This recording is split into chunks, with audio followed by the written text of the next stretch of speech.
My name is Andrew, and we're back with another Culips episode.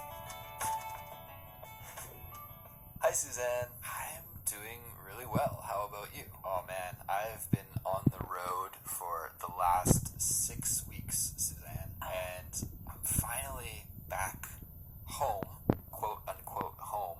You know, as I'm sure a lot of our listeners are aware of, I live in Korea, but I'm Canadian.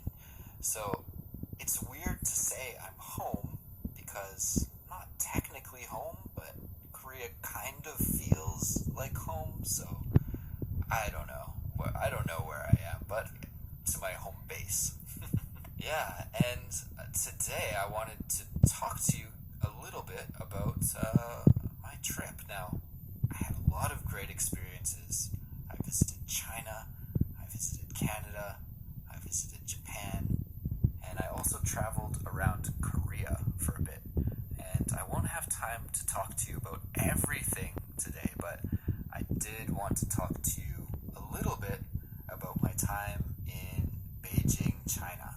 Actually, one of the most popular Culips episodes, or one that I get a lot of emails from listeners about, is my trip to Taipei, Taiwan, when I kind of had a travel nightmare experience. And so this is almost part 2. I really wanted to have a good time in China because my last time in China was a little strange. But, you know, I had another weird time in China. Alright, so actually I wasn't planning. You asked me what was the impetus for this trip. I wasn't really planning to go spend a lot of time in China. Actually, as a Canadian, if I want to spend more than 72 hours in China, I need to buy a visa that costs around $200. I wasn't super into doing that, so what happened was I found a very cheap flight from Seoul to Vancouver, Canada, when I was going back to Canada to see my family, and it was cheap because there was a 27-hour layover in Beijing.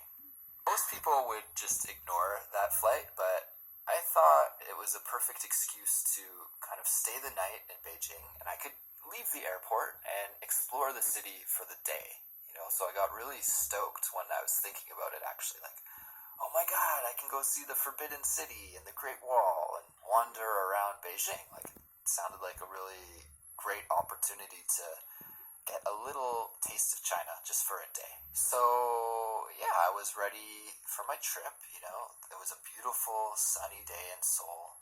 Got on my plane, no problems, everything's cool. And we're about to land in Beijing. It's not